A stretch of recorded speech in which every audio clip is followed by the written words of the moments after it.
save the world. This meeting is being recorded. Got it. I missed that. Okay. Dude, Footprints is going to save the world, I think you just said, right? Yep. You said yep. if I had a how lot about of money, I would give it all to Footprints. Yeah. If I had 1.3 million followers like Killian Jornet does, I would tell them all to give money to Footprints. Nice. Thank you. I'm I sure think he already did that. Those fictional 1.3 million followers would listen to you, I'm sure. Yeah. But yeah, so the idea behind this is that we're doing a fundraiser and we're using this as an opportunity to basically start creating content for people who can't come to the camps. So we want to help people understand what Footprints is, what we do, who we do it for, who's involved, and how they can start taking action. And so we chose a few of the campers from last year, such as yourself, to just kind of talk about who you are, what you do, and what your project was, and how it's evolved since last summer. And there's no wrong answers here. You're an obvious choice because your entire job is your project, and so you're working on it every day. Yes. Judging by this, judging by it's not lost on me that I'm the only one who gets paid to do the thing that I came to camp for. So that just sounds like you're a good businessman. You know what you're doing, man. That's exactly it. I was, I'm kind of looking outside right now and wondering if would it be meaningful for me to go and find a table outside so that whatever you distribute is a little bit more aesthetic than this blank wall? I don't think you need to worry about it because we'll probably put a lot of this onto audio anyway. Yeah. It might end up on the Free Trail podcast if you're familiar with that. So, yeah. So maybe to start, could you tell us your name and where you're from and what you do, both professionally and personally? Yeah. My name is Paul Edlund. I am the program manager here in the Office of Sustainability at Montana State University.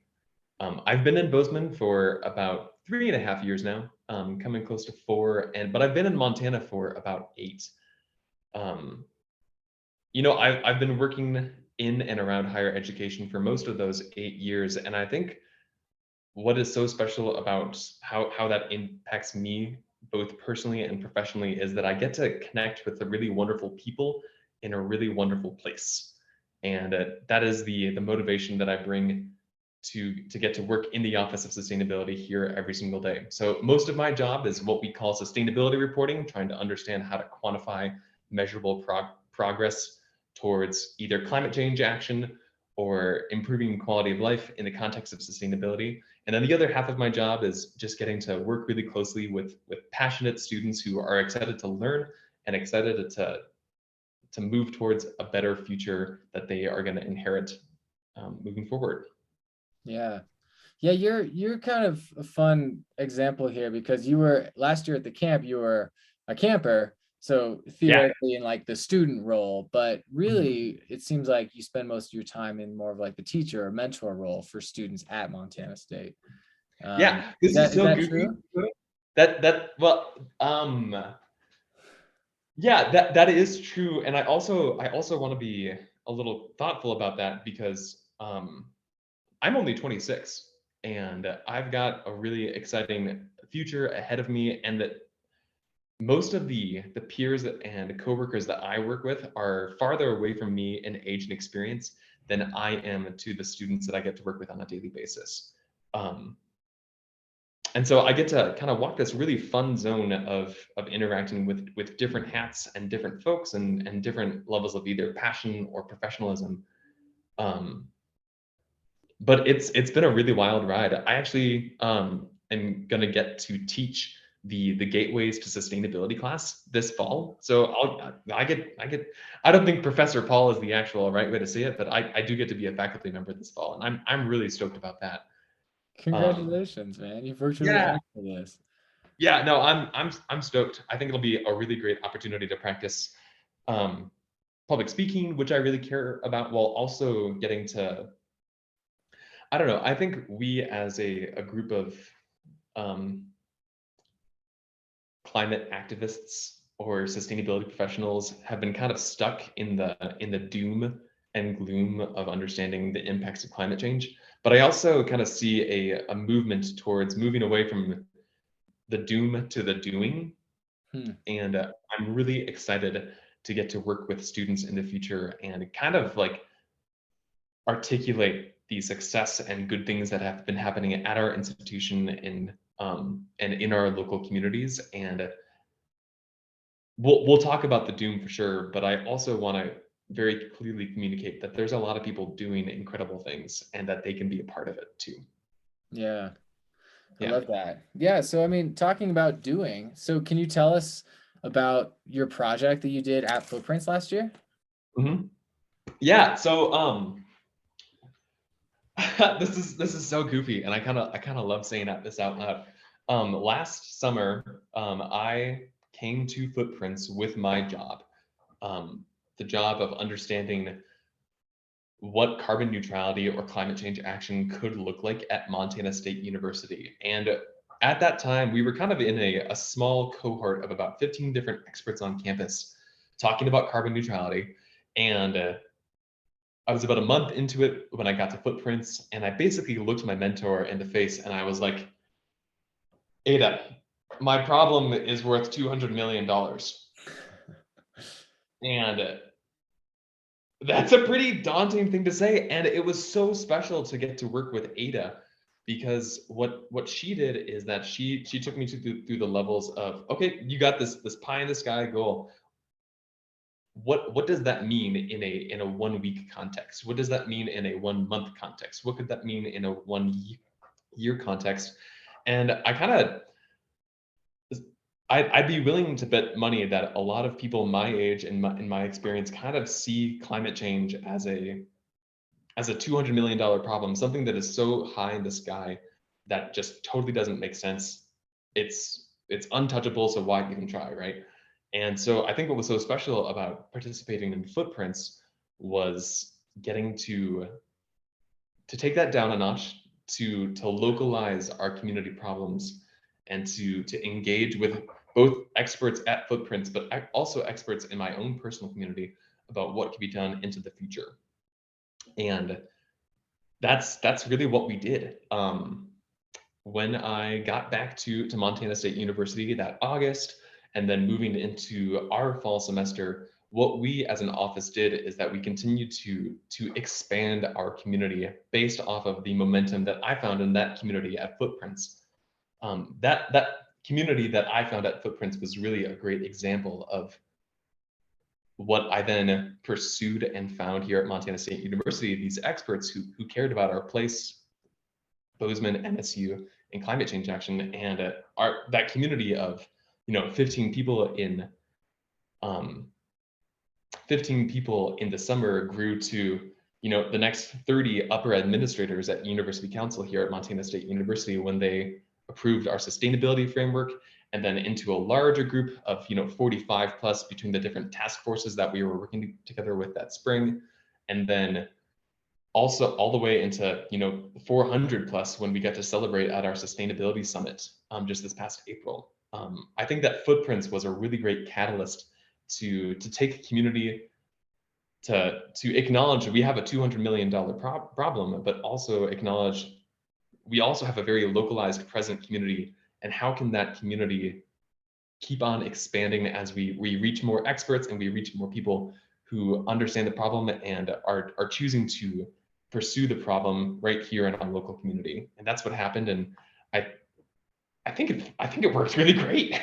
I think a lot of people felt a lot of hope, but not only hope, but also saw opportunities to put their own expertise into work.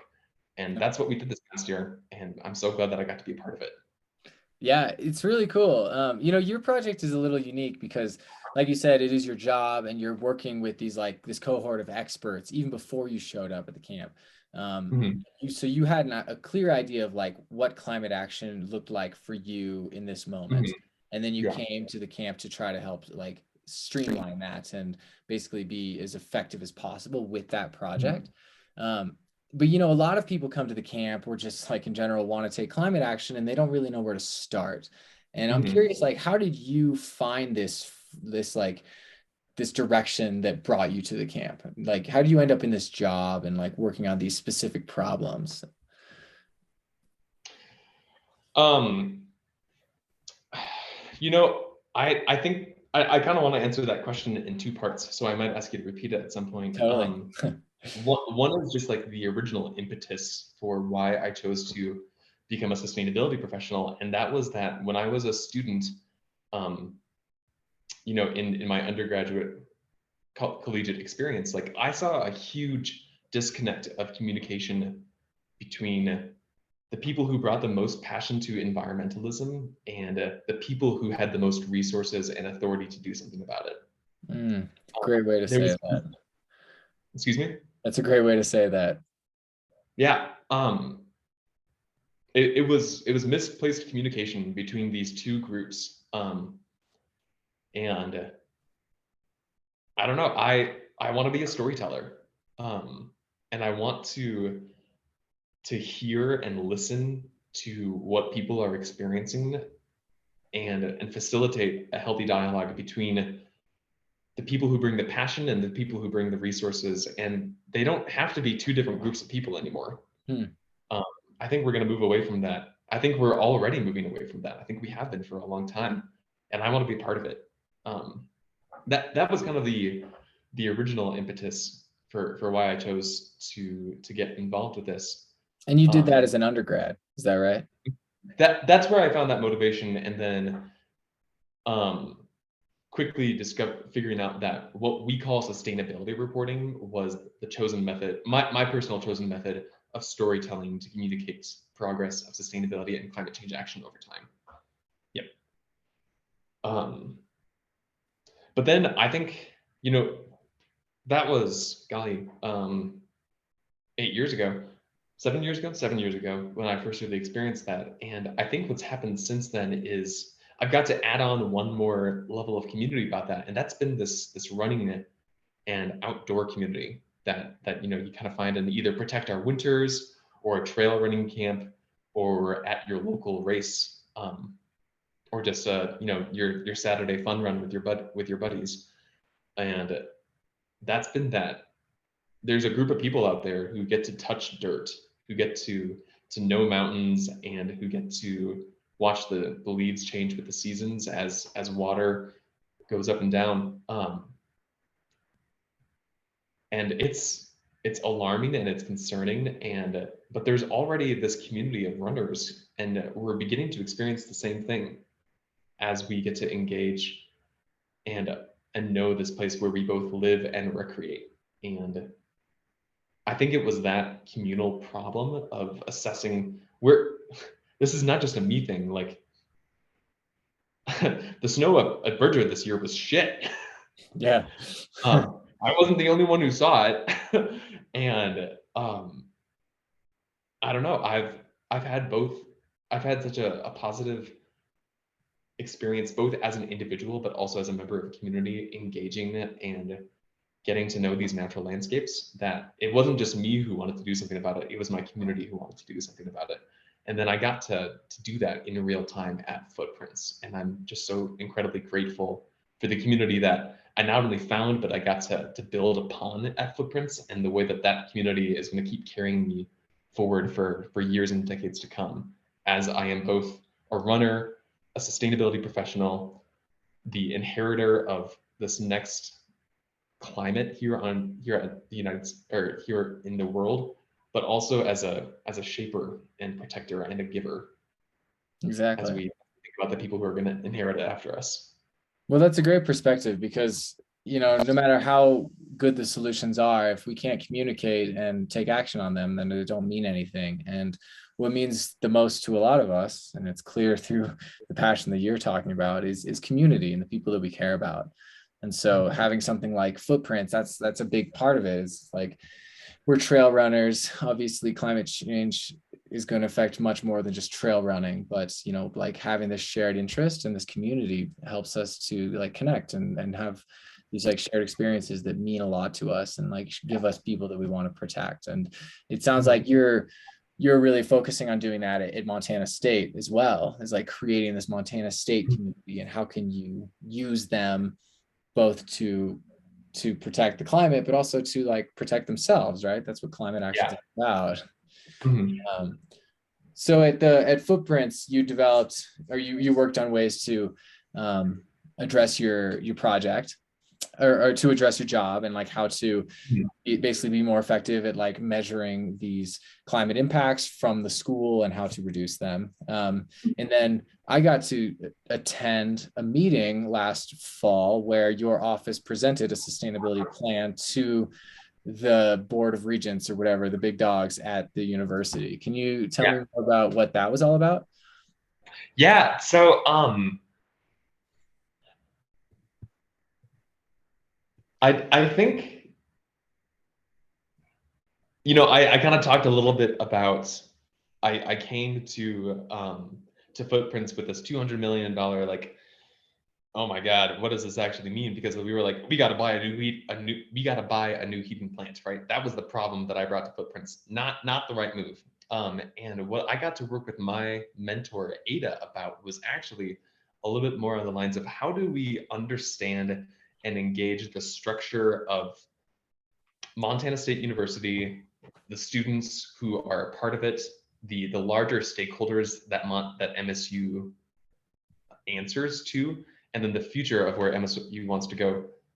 All the while, these experts who are in the room at MSU, how do we engage and create a community where people are in the right place, where they get to use their expertise to not only tell a story about climate change action, but to really engage and reduce our own emissions here at MSU. What I'm trying to say is that what Ada, my mentor, and I got to do is that we got to basically take a look at the team roster of people who make a difference at Montana State University and think about where are the places where we could put them, or where they should show up to use their expertise to the best of their possibilities. And I think what happened when we started collaborating together and either assigning different committees and task forces and teams with explicit goals, what we decided, what we found out during that fall was that we needed a framework tool to kind of coalesce and lead the way of what sustainability goals could look at Montana State University. So we're putting people in different task forces and teams, all the while drafting, editing, and proposing what would become to be known as the sustainability framework at Montana State University. So at that December meeting, my boss got to present to University Council these 3 goals that are a part of our sustainability framework. Those 3 goals being carbon neutrality by 2040, that's the big one. STARS Platinum by 2035. STARS is the sustainability reporting tool that we use to quantify sustainability progress at Montana State University. It's a larger reporting tool that a lot of different universities use to create accountability and transparency and record progress. And then our 3rd goal was zero waste, or diverting about 90% of our total waste for recycling and not to the landfill by 2035. So carbon neutrality 2040, STARS Platinum by 2035, zero waste by 2035. And I think that, that's kind of returning back to that pie in the sky, or like the larger goals. But what happened, because we got the top-down support from our administration, is that we could give both authority, credibility, and direction to these experts that we had identified here on campus. And we're already making the ground shake here at MSU as far as people, or either administrators, faculty, or staff choosing to incorporate their own personal goals into the context of the sustainability framework. And that is super exciting. And I think in a lot of ways happened because, I was kind of scared bringing my problem to Footprints, but I think that the work that I did with my mentor and with the rest of the community at Footprints kind of put it into context of what is possible, what is exciting, what needs to happen. It doesn't need to be a scary prospect, because there are people who are showing up right now at MSU, and I got to be part of that, and I'm so grateful for it too. That is super cool, man. Yeah, one of the things that I really like about your project is that it was incorporated into an existing program of action for climate. Yeah. That's one of the main things that we try to do is someone's like, hey, I have this problem in my community that I want to address. And our first step almost always is like, well, who else is addressing this? Who else is worried Yeah. about it? Like, how can you start taking action on this without having to start a thing from the ground up? I don't know if I have a question there. I just think that that was a good thing you did. Good job. No, I think that's a great thing. I think especially in either a nonprofit or a volunteer organization, it's hard because there's a lot of leaders in the room, and it's kind of hard to suss out Yeah. like who's got to take charge. And I think what I really liked about coming to Footprints was it wasn't always about you got to fix this, you got to do this, you got to put the hat on. It was more about how do we understand the skills that you're already bringing and give you new skills so that you can fit into the ecosystem that is the community that you're returning back to. Yeah, exactly. Like, It's like what matters is that the problem gets solved. It doesn't really matter if you get credit for it or not. Although generally the people who are willing to take the action, they get credit because so many people are so overwhelmed by something like climate change that they're afraid to take action. Yep.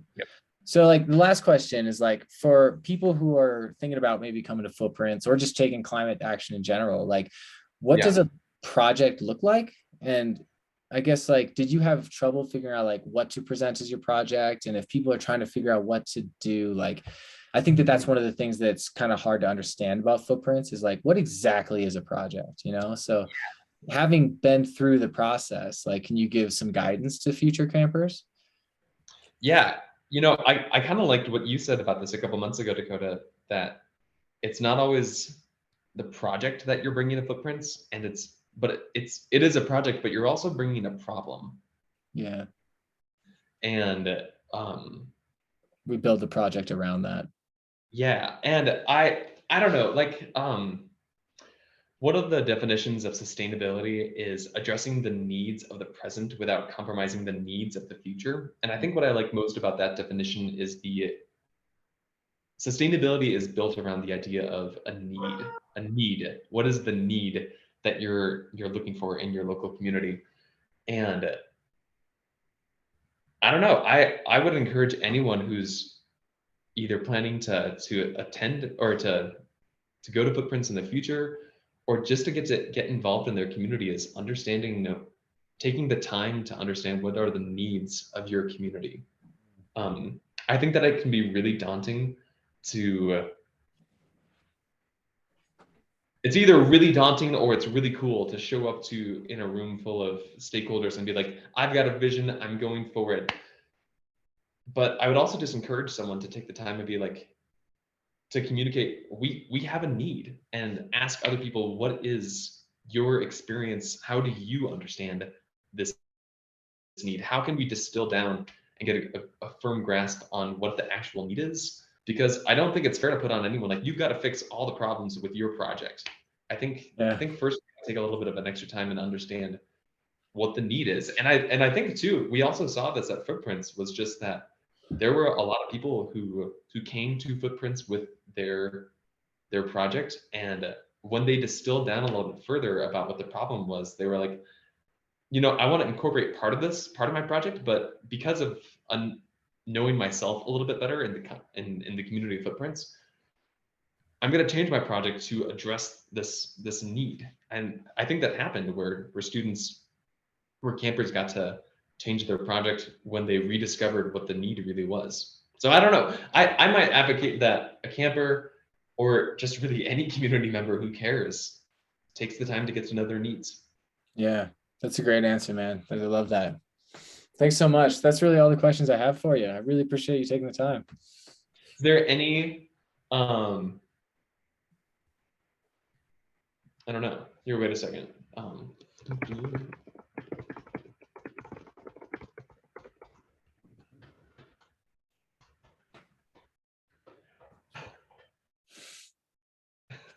No, you're good. Okay, cool. You've said everything perfectly. And don't worry, Okay, we can edit this down. Footprints is the coolest week I've ever had in my entire life, both emotionally and community. It's cool. It's okay. It's okay to be nervous. But there are great people there who really care about you and your community and your future. And climate change is not too big of a problem to do nothing about. Exactly. It's accessible. Thanks, man.